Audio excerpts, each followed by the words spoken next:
പിതാവിൻ്റെയും പുത്രൻ്റെയും പരിശുദ്ധാത്മാവിൻ്റെയും നാമത്തിൽ ആമേൻ. എല്ലാവർക്കും ഈശോ മിശിഹായ്ക്ക് സ്തുതിയായിരിക്കട്ടെ. സ്നേഹമുള്ളവരെ, ക്രിസ്മസ് സന്ദേശം പറയുവാൻ ഞാൻ ആഗ്രഹിക്കുന്നു. എൻ്റെ ബാല്യകാലത്തെക്കുറിച്ച് പറഞ്ഞുകൊണ്ടാണ് ഞാൻ ഈ ക്രിസ്മസിൻ്റെ സന്ദേശം തരുന്നത്. എനിക്കൊരു 10, 12, 14 വയസ്സ് പ്രായത്തിലേക്ക്, അതായത് ഓർമ്മ വെച്ച കാലം തൊട്ടേ ക്രിസ്തുനാഥൻ്റെ പിറവിയെക്കുറിച്ച് കേൾക്കുന്നു. എന്നാൽ ദേവാലയത്തിൽ പോലും ക്രിസ്തുവിൻ്റെ പിറവി കാണാൻ പറ്റാത്തൊരു കാലഘട്ടമായിരുന്നു എൻ്റെ ജീവിതം. ആ ജീവിത കാലഘട്ടത്തിൽ ക്രിസ്തുനാഥൻ്റെ പിറവി ദിനമാണ് ഓരോ വർഷം ഉണ്ടാകുന്ന ഓരോ നല്ല ദിനങ്ങളിലും ഏറ്റവും കൂടുതൽ ഞാനും എൻ്റെ മാതാപിതാക്കളും സഹോദരങ്ങളും സന്തോഷത്തോടുകൂടി സ്വീകരിച്ചിരുന്ന ഒരു കാലഘട്ടമായിരുന്നു ക്രിസ്മസ് ദിനം. അപ്പോൾ ബാല്യകാലത്ത് ഓർമ്മ വെച്ച കാലം തൊട്ട് ക്രിസ്തുവിനെക്കുറിച്ച് കേൾക്കുന്നു, കരോളുകൾ കാണുന്നു. ഞങ്ങളുടെ വീട് പാടത്തിൻ്റെയൊക്കെ നടുക്കാണ്, വലിയൊരു ചെറിയ കുടിയാണെന്ന് ചോദിക്കും. കരോൾ കളിക്കുന്നവർ പോലും ഞങ്ങളുടെ വീട്ടിൽ വന്ന് അന്ന് ഈ കരോൾ സന്ദേശം തരാറുണ്ട്. അപ്പോൾ ഒരുവിധം പ്രായമായ ഒരു 10, 14 വയസ്സായപ്പോൾ ഞാനും എൻ്റെ സുഹൃത്തുക്കളും ഒരുപാട് ചേട്ടന്മാരുടെ കൂടെ ഞാനും കരോളുകളിൽ പങ്കെടുത്തു. എനിക്കും ചെറിയ ഒരു വേഷമൊക്കെ തന്നുകൊണ്ട് ക്രിസ്തുവിനെക്കുറിച്ച്, ജനനത്തെക്കുറിച്ച് ഒരു സന്ദേശം പഠിച്ചെടുത്തിട്ട്, അന്നെല്ലാം വാമൊഴികളാണ്, ഇതുപോലുള്ള ശബ്ദങ്ങളും കാര്യങ്ങളൊന്നും അന്നില്ല. ആ കാലഘട്ടത്തിൽ എൻ്റെ പ്രിയപ്പെട്ട സുഹൃത്തുക്കളോടൊപ്പം ചേട്ടന്മാരോടൊപ്പം ഞങ്ങളിങ്ങനെ പോവുകയാണ്. ചെല്ലാന ഗ്രാമം മുഴുവൻ ക്രിസ്തുവിനെക്കുറിച്ചുള്ള പിറവി സന്ദേശങ്ങൾ കൊടുക്കുന്നു. ഫ്രണ്ടിലൊരു വൈറ്റ് കർട്ടൻ പിടിച്ചിട്ട് 2 പേരത് പിടിക്കും. ക്രിസ്തുവിൻ്റെ ജന്മദിന ആശംസകൾ പറഞ്ഞുകൊണ്ട് ആ കർട്ടൻ താഴത്തേക്ക് ഇടുന്നു. ക്രിസ്തു ജനിച്ചതിനെക്കുറിച്ച് ലൂക്കായുടെ സുവിശേഷത്തിൽ ആ സന്ദേശം പറയുന്നത് പോലെ ആട്ടിടയന്മാർക്ക് മാലാഖ പ്രത്യക്ഷപ്പെട്ട് പറയുന്നു, നിങ്ങൾക്ക് വേണ്ടി ബെത്ലഹേമിൽ ഒരു രക്ഷകൻ കർത്താവായ യേശു ക്രിസ്തു എന്ന് പിറന്നിരിക്കുന്നു. സർവ്വജനത്തിന് വേണ്ടിയുള്ള സദ്വാർത്തയാണ് ഞാൻ നിങ്ങളെ അറിയിക്കുന്ന എന്നുള്ള ആ ഒരു സന്ദേശം നമ്മളിലേക്ക് അങ്ങനെ എല്ലാ കുടുംബങ്ങളിൽ പോകുമ്പോൾ അത് തന്നെയാണ് ആവർത്തിച്ച് പറഞ്ഞുകൊണ്ടിരുന്നത് വാമൊഴിയായിട്ട്. അങ്ങനെ നല്ലൊരു സന്ദേശവും നല്ലൊരു അവതരണവുമായിരുന്നു ആ കാലഘട്ടത്തിൽ ഞങ്ങൾ നടത്തിക്കൊണ്ടിരുന്നത്.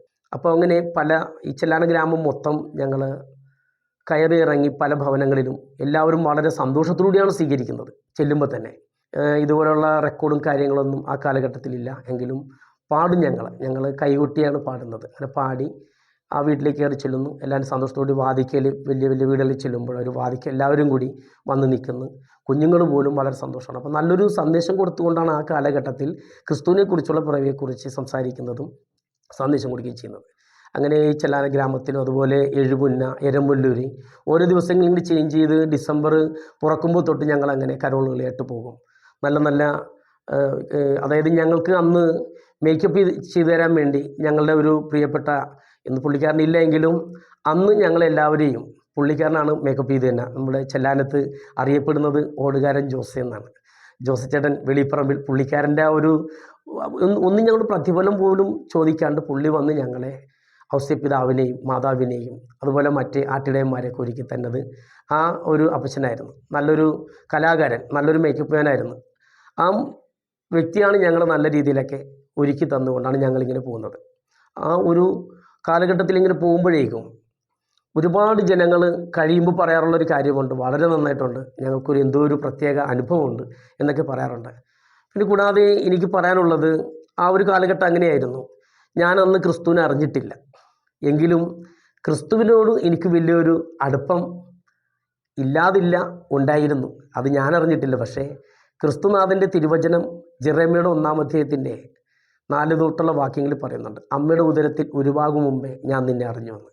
അതുകൊണ്ട് ഇന്ന് എനിക്ക് ചെല്ലാന സെൻറ്റ് സെബാസ്റ്റ്യൻ ദേവാലയത്തിൻ്റെ ആ വലിയ ഒരു ഇടവകയുടെ അംഗമായി തീരുവാനും സഭയോട് ചേരുവാനും മാമോദീസ് എന്ന കുദാശയിലേക്ക് കടന്നു വരാൻ എനിക്ക് സാധിച്ചു. ഇന്ന് എനിക്കും എൻ്റെ മക്കൾക്കും ഭാര്യയ്ക്കും എൻ്റെ അമ്മച്ചിക്കും വലിയൊരു അനുഗ്രഹം കിട്ടിക്കൊണ്ടാണ് ഞങ്ങൾ ഇന്ന് ഈ കാലഘട്ടത്തിൽ ഈശോനാഥൻ്റെ പിറവിദിനത്തിന് വേണ്ടി ഞങ്ങൾ കാത്തിരിക്കുന്നത്. എന്നാൽ ഇന്ന് ഈ കാലഘട്ടത്തിൽ നമുക്ക് ഇതുപോലൊരു സന്ദേശം കൊടുക്കാനോ, ക്രിസ്തു ആരാണെന്ന് പറയാനോ, ക്രിസ്തു എങ്ങനെ ജനിച്ചെന്ന് പറയാനോ പോലും ആർക്കും അത് അവതരിപ്പിക്കാൻ പോലും കഴിയാത്തൊരു കാലഘട്ടമായി മാറിക്കൊണ്ടിരിക്കുകയാണ്. അമിതമായ ശബ്ദങ്ങൾ, ഈ ട്രോളിയിൽ വലിയ സൗണ്ടൊക്കെ വെച്ചുകൊണ്ട് പിശാചിൻ്റെതായ രൂപങ്ങൾ ധരിച്ചുകൊണ്ടാണ് ഇന്ന് ചില ഭവനത്തിലേക്ക് കടന്നു ചെല്ലുന്നത്.